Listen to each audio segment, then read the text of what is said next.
नमस्कार बंधुरा सबाइके मनेर मतो रान्नाते स्वागत जानाई। आमी आजके आबारो एकटा रेसिपि निये चले एसेछि।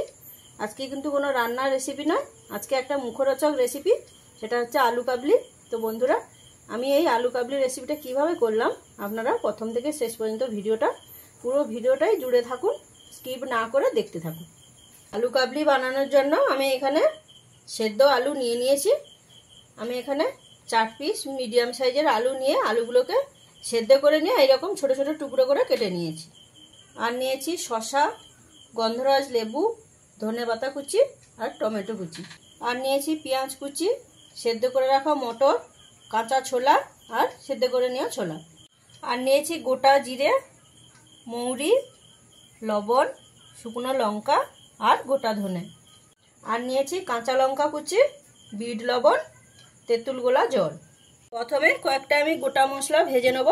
तार जन्य दिये दिচ্ছি দুটো শুকনো লঙ্কা, দিচ্ছি 1 চামচ গোটা ধনে, দিচ্ছি হাফ চামচ গোটা জিরে, দিচ্ছি 1 চামচ গোটা মৌরি দিয়ে এবারে মশলাগুলোকে খুব ভালো করে ভেজে নেব। গ্যাসের ফ্লেমটাকে মিডিয়ামে দেবেন, দিয়ে মশলাগুলো খুব সুন্দর করে ভেজে নেবেন।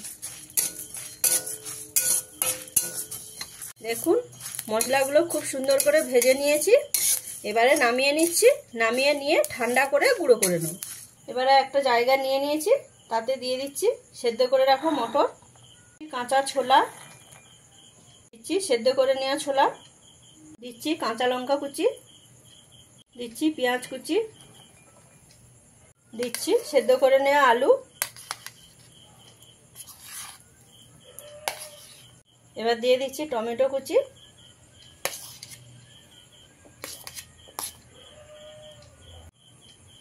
দিচ্ছি শসা কুচি,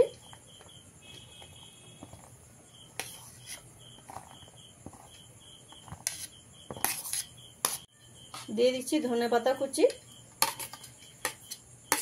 দিয়ে দিচ্ছি বিট লবণ, দিচ্ছি রেগুলার লবণ আর দিচ্ছি তেঁতুল গোলা জল। আপনারা এখানে যে যেরকম টক খাবেন সেই পরিমাণ বুঝে আপনারা তেঁতুল গোলা জলটা দিয়ে নেবেন। সব শেষে দিয়ে দিচ্ছি ভেজে রাখা সেই গুঁড়ো মশলা।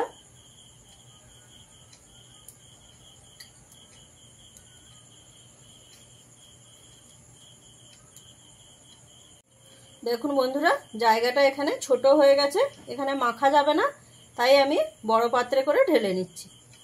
দেখুন একটা বড় পাত্রের মধ্যে আমি জিনিসগুলোকে ট্রান্সফার করে নিচ্ছি।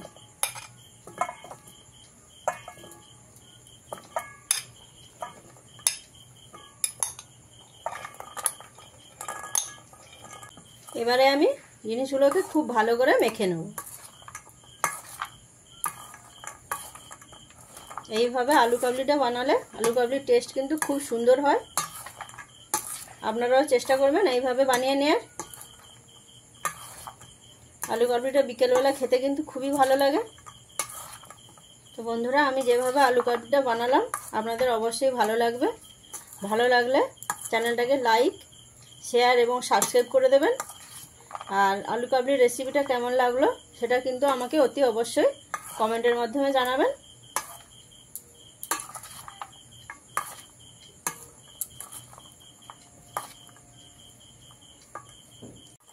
দেখুন বন্ধুরা এইভাবে খুব সুন্দর করে আমি মেখে নিয়েছি।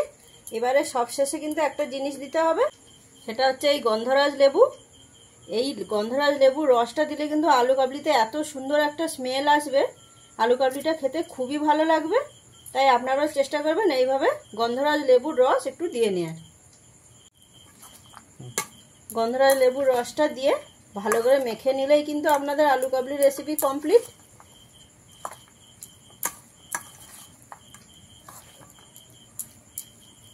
দেখুন বন্ধুরা আলু কাবলিটা কত সুন্দর দেখতে হয়েছে। তাই আপনাদের কাছে অনুরোধ রইল এই রেসিপিটা একবার হলেও আপনারা বানিয়ে নেবেন।